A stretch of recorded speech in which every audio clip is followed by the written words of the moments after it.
My name is Eleanor Carter, and I turned 70 this year. I thought it would be a milestone to celebrate.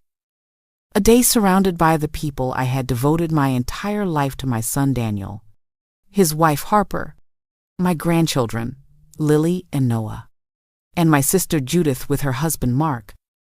I had spent 3 weeks preparing for it. 3 weeks choosing the right menu, polishing the silverware, and ordering fresh flowers to brighten the dining room.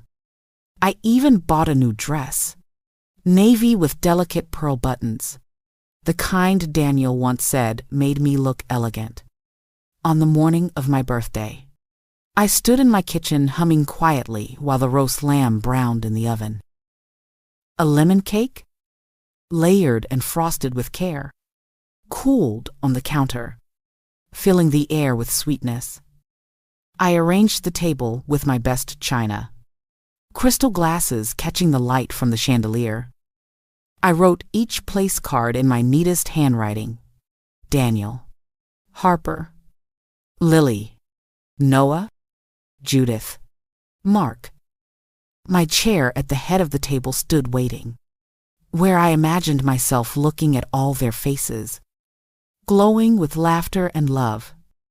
By 6 o'clock, everything was ready. The candles were lit. Soft music played in the background, and the house smelled like home. I poured myself a glass of water and waited. At 6:30, the chairs were still empty. I checked my phone 3 times, wondering if perhaps I had made a mistake with the time. But there it was in my calendar: birthday dinner, 6 p.m. I had even sent reminders 2 days ago, and Daniel had replied with a thumbs up. At 7 o'clock, I called him, straight to voicemail. I tried Harper's number, then Judith's. No answer. Even Mark, who always picked up on the first ring, did not respond. The silence inside my home grew heavier, pressing on my chest. The candles had burned halfway down, and the lamb was cooling in the oven. The lemon cake, perfectly iced, stood untouched. By 8 o'clock, the truth was unavoidable. No one was coming. I sat down at the head of the table, staring at the polished plates, the folded napkins, the empty seats. The air felt hollow, as if the house itself was holding its breath. My hands trembled when I reached for my phone again, this time opening Facebook. What I saw made my blood turn to ice. At the top of my feed, Harper had just posted a photo of Daniel with his arm around her, smiling wider than I had seen in years. Behind them stretched the blue of the ocean. The caption read, "Living our best life on the Caribbean. So grateful for this amazing family getaway." There they were, all of them: Daniel, Harper, Lily, Noah, even Judith and Mark, together, laughing, thousands of miles away, on my 70th birthday. And I was here, alone. I stared at that photo until my eyes burned. Harper's smile seemed brighter than the Caribbean sun, triumphant almost, as if she knew I would see it and understand exactly what she had done. She was standing at the very center of the group, where I should have been, surrounded by the people who were supposed to love me most. The cruelest part was how natural it all looked, as though I had never belonged in the picture to begin with.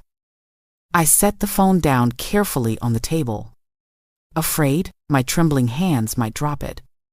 The lamb had grown cold. The candles were nothing but wax stubs. I rose slowly, gathered the plates, and began to put them away one by one. Each dish clicked against the others with a sharp sound that seemed far too loud in the empty house. It would have been easier to believe this was just a thoughtless mistake, that Harper had booked the cruise without realizing the date. But deep inside, I knew better. This was not the first time. Memories began resurfacing, like puzzle pieces snapping into place. I remembered Lily's second-grade recital. I had asked Harper 3 times what time it started, eager to be there with my camera. She told me it was canceled due to illness.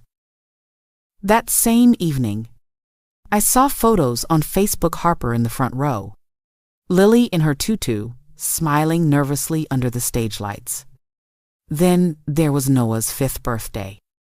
I had wrapped his present carefully, a toy train set I knew he would love, and arrived right on time at the park.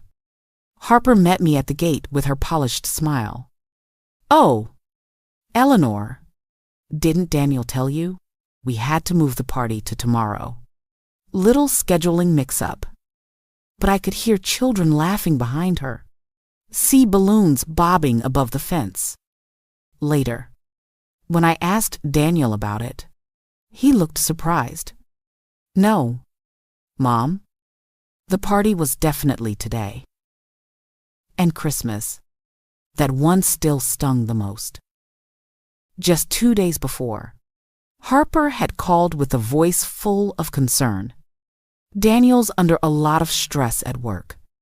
Eleanor, he asked if we could keep the dinner small this year, just immediate family. So I stayed home alone, reheating leftovers, watching old movies. The next day, my sister Judith sent me a photo. A grand celebration at Daniel's house. Friends, neighbors, extended family, everyone but me. The more I thought, the clearer the pattern became. This was no coincidence. It was strategy. Harper had been carefully, deliberately cutting me out of their lives. And the worst part? Daniel believed it. I pressed my hand against my chest, feeling the crack that had started on my birthday widen. This wasn't forgetfulness. This was erasure. 3 days passed after my ruined birthday, each one heavier than the last. The house was silent, and I moved through it like a shadow. I tried to distract myself with chores, but every polished glass and folded napkin reminded me of the dinner that never happened. On Tuesday morning, just as I was pouring my second cup of coffee, the doorbell rang. I rarely had unannounced visitors, so the sound startled me. Through the frosted glass of the door, I could make out the figure of a man. He looked to be in his 40s, his posture uneasy, his hands buried deep in his coat pockets. I almost didn't answer. My energy for strangers had been drained. But something about the way he stood, like he was gathering courage just to be there, pushed me forward. "Mrs. Breckchen." "Carter?" he asked when I opened the door, keeping the chain latched. His voice carried both hesitation and urgency. "Yes." "Who are you?" "My name is Victor Ramirez," he said. "I need to talk to you about your daughter-in-law, about Harper." The mention of her name made my stomach tighten. "What about Harper?" Victor glanced up and down the quiet street before leaning closer. "I believe my son might be living in your family's house." I felt the chain in my hand grow suddenly heavy. "What are you talking about?" "Your grandson, Noah," he said quietly. Dark hair, brown eyes, a small scar on his chin from a bike fall when he was about 4. My breath caught. Noah did have that scar. Daniel had told me the story of rushing him to the emergency room. Terrified.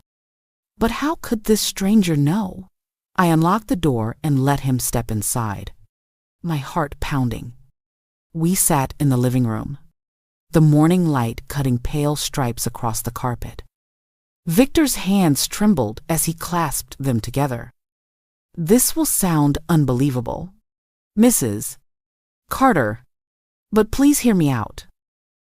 7 years ago, I lived with Harper. Back then, she wasn't Harper Carter. She was Clara Jennings. We were engaged. We planned a future together. His voice grew heavy. She left me when she was 2 months pregnant. One day, she was just gone. Her clothes, her belongings, everything. I searched for her, filed reports, even hired a private investigator. But she had vanished.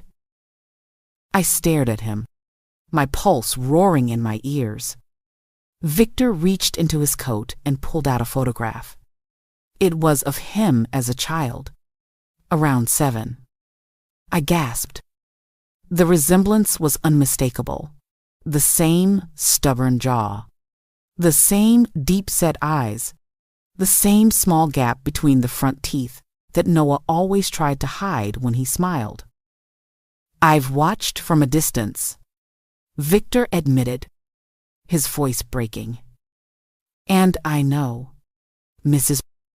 Carter, Noah is my son. I could barely breathe as I held the photo in my hand.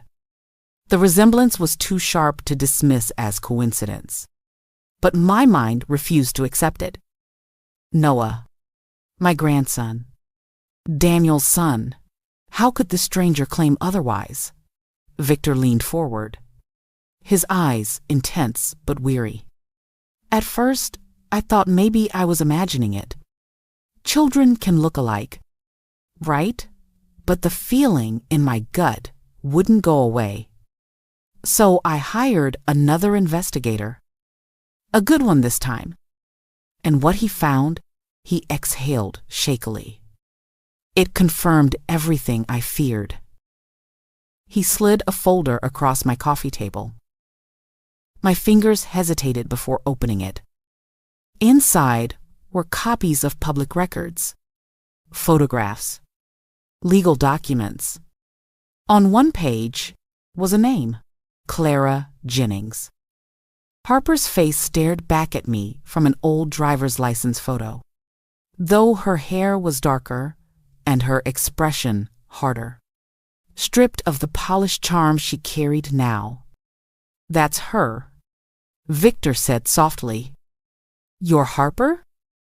But that isn't her real name. She's used more than one. And she's been married before. Twice. Both short marriages. Both ending in divorce. In each case, she walked away with money. My stomach lurched as I flipped through the pages. There were marriage certificates, alimony agreements, even a yearbook photo of a young woman with Harper's unmistakable smile, though then it looked more hungry than warm. She knows how to survive, Victor went on. She finds men with stability, latches on quickly, makes them believe she's their whole world. And then, once she's secure, she begins cutting them off from everyone else. Friends, family, anyone who might see through her act.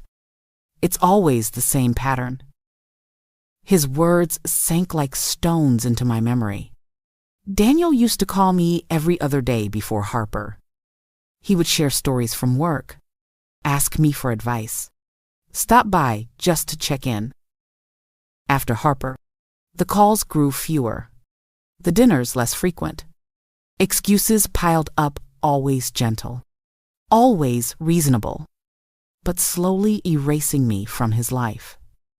She's doing to Daniel what she did to me, Victor said, his voice firm now, and what she's done to others before him, isolating him, controlling him, building a wall between him and the people who love him. I closed the folder, my hands trembling. Why come to me? Because you see what's happening, he answered. You've been on the outside of her wall. You know she's been keeping you away. And because Noah, My son is caught in the middle of it. He deserves to know the truth. So does Daniel. I looked toward the framed photos on my mantel. Daniel as a boy, his arm wrapped around me, his smile carefree. A boy I had raised alone after my husband passed. A boy I had poured everything into. And now he was trapped in a lie. Harper had built her life on deception. And I realized, for the first time, that I had the proof to tear it all down. After Victor left that first night, I sat in silence for hours, staring at the folder on my coffee table. The documents felt heavier than stone. Proof of Harper's lies. Proof that Noah's parentage wasn't what Daniel believed. Proof that I had been erased not by accident, but by design. I wanted to scream, to march straight to Daniel's house and shove the papers into his hands. But I knew my son. He was gentle, trusting, the kind of man who believed love meant loyalty no matter what. If I accused Harper without caution, he would see it as bitterness, as jealousy, as a mother unwilling to let go. I had to be careful. I had to be strategic, just as Harper had been. Victor and I met again 2 days later at a quiet diner off the interstate. He slid into the booth across from me, dark circles under his eyes, but a determined look on his face. Between us, we spread out the evidence like a secret map-certified DNA test results. Copies of marriage records. Photographs of Harper as Clara Jennings. We can't just drop this on him, I said, lowering my voice. Daniel will defend her if he feels cornered. Victor nodded. That's why it has to be done face to face. Calm, factual, undeniable. He has to see the proof with his own eyes. We went back and forth for hours, discussing details. How to protect the children. How to keep Harper from twisting the narrative. How to ensure Daniel truly listened before she poisoned him against me again. By the time I left the diner, I had the beginnings of a plan. That night, I opened my china cabinet. Inside was the same set of dishes I had laid out for my birthday, untouched and waiting. I ran my hand along the rim of a porcelain plate. My reflection caught in the glossy surface. If this is going to be the last family dinner we ever share, I whispered to myself, it will be for the truth. The next day, I called Daniel. My voice was steady, practiced. Sweetheart, I'd like to have you, Harper, and the kids over for dinner. Just us. This Saturday. There's something important I'd like to talk about. He hesitated. I could hear Harper's muffled voice in the background. When he returned, his tone was cautious. Harper wants to know what kind of conversation. I smiled faintly into the phone. Tell her it's about family and about the future. By Saturday morning, the house smelled of garlic and herbs. A pot roast simmered gently. Green beans were seasoned just the way Daniel loved as a boy. I set the table once again with my best china. But this time, there was no birthday cake, no flowers. Only a manila folder placed neatly by my coffee cup. Waiting. Saturday evening arrived gray and drizzly, the kind of weather that made the world feel unsettled. I lit the candles early, their warm glow spilling over the polished china. The manila folder rested on the table like a silent threat. At precisely 6 o'clock, the doorbell rang. I smoothed my navy dress and opened the door. Daniel stood there with a weary smile, dark circles under his eyes. Harper appeared beside him. flawless as ever in a cream-colored dress, her hair styled to perfection. Behind them, Lily and Noah burst inside, their laughter bright against the tension in the air. "Grandma," Noah exclaimed, throwing his arms around me. "I learned how to swim on the cruise. Want me to show you my doggy paddle?" My heart clenched as I hugged him, knowing what was about to unfold. "Maybe after dinner. Sweetheart, go wash up first." Harper's eyes scanned the house like she was checking for hidden traps. "Everything looks lovely," she said with that polished smile. "You always set such a beautiful table." We sat down, and for a moment, it almost felt normal. The children chattered about their adventures. Daniel praised the roast, just like when he was a boy. Harper laughed at all the right places, touching Daniel's arm, cutting Noah's meat, reminding Lily to use her napkin. She played the role of perfect wife and mother seamlessly. But I noticed the cracks. When Noah began to say he missed me during the trip, Harper cut him off with a story about snorkeling. When Lily asked why I hadn't gone with them, Harper quickly redirected her attention to the dessert waiting in the kitchen. Every word, every gesture was another thread in her careful web of control.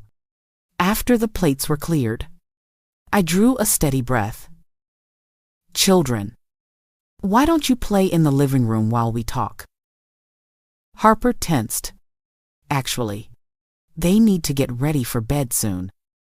Tomorrow's school. This won't take long," I said firmly. My tone left no room for argument. The children scampered away, their laughter drifting down the hallway. The house grew quiet. Only the soft tick of the clock filled the silence. I placed my hand on the folder. Harper's eyes followed the motion, sharp as a hawk's. Daniel looked from her to me, his brow furrowed. "Mom," he said cautiously, "what is this about?" I opened the folder and slid a sheet of paper across the table. "This," I said, my voice steady, "is the truth." Daniel picked it up.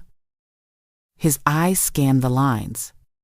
The color drained from his face. "DNA results?" His voice cracked. This says, Noah isn't." Harper's chair scraped back as she stood abruptly. "This is insane. Eleanor, some cruel trick. How dare you?" "Sit down." "Clara," I said quietly. The name struck like a lightning bolt. For the first time since I'd known her, Harper's mask faltered. Her face went pale, and Daniel looked at me in horror. "Clara," he whispered. The lies were unraveling. Daniel's hands shook as he gripped the paper. His lips moved like he was trying to form words, but none came out. He looked at me, then at Harper. "No." "Clara," and back again. "Tell me this isn't true," he whispered. "Tell me this test is wrong." Clara forced a laugh, brittle and sharp. "Eleanor has lost her mind. She's been bitter ever since we moved away from her constant interference. Daniel, don't you see? This is her way of trying to tear us apart." But her voice trembled, betraying her. I slid more documents from the folder. Marriage certificates, name changes, photographs. She's been married twice before. Both ended with money settlements. Both men were cut off from their families, isolated, just as she's been doing to you. Clara's eyes widened, her mask slipping. "This is ridiculous. None of this." The front door opened. Victor Ramirez stepped into the dining room, his expression grim. his hands holding another folder. Daniel shot to his feet. "Who the hell is this?" "This," I said firmly, "is Noah's biological father." The silence shattered. Daniel's face turned white, then red with rage. "You're lying," he said, his voice shaking. He grabbed the DNA test again, scanning the numbers as if they might change. No, this can't." Victor's voice was calm but heavy. "Daniel, I didn't want it this way. But Noah is my son. I have the proof. Harper Clara left me when she was pregnant. She built a new life with you, but it was all based on that lie." Daniel turned to his wife. "Is it true? Tell me it's not true." For the first time since I had known her, Clara had no polished answer. She stood frozen, her mouth opening and closing like a trapped animal. Daniel's fist slammed against the table, making the dishes jump. "You used me," he roared. "You used my family, my mother, my life, all of it, for your little game." From the living room came the innocent sound of Lily and Noah's laughter. It cut through the chaos like a knife. Daniel staggered back into his chair, his face crumpling. "What do I tell them?" he whispered. "What do I tell my children?" I reached across the table, taking his hand. "You tell them the truth, that they are loved. That family doesn't vanish because one person built it on lies. We will help them through this, together." Clara backed toward the door, her composure shattered, her voice barely a rasp. "Daniel, don't let them do this to us. You and Iwi can fix this." He looked at her with eyes full of betrayal. "There is no us," he said. And with that, the illusion of her perfect life collapsed. 6 months passed after that night, and everything changed. The storm Harper Clara had brought into our lives finally broke apart, leaving pieces scattered everywhere. But from those pieces, we began to build something real. The divorce was finalized in court. Clara avoided prosecution by signing an agreement. She would give up custody of the children in exchange for silence about her past.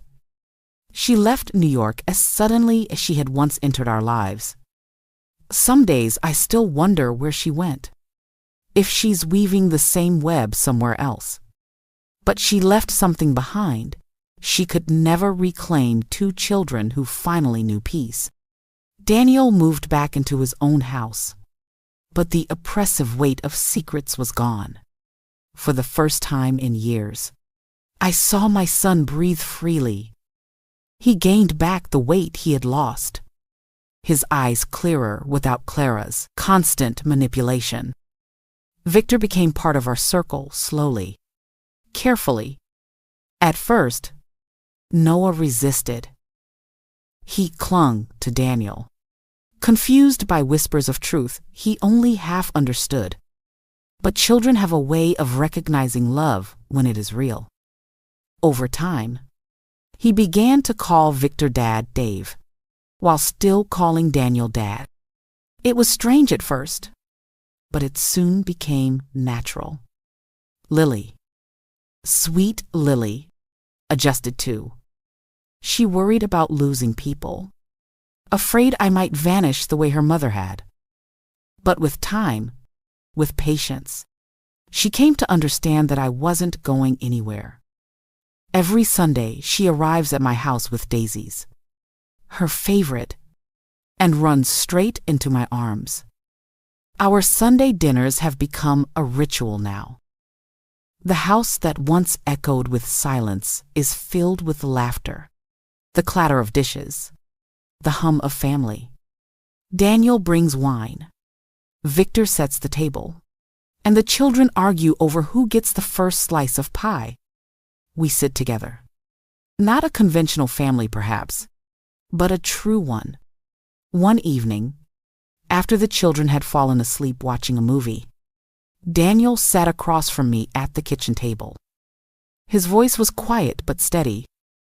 "I'll always regret not seeing it sooner.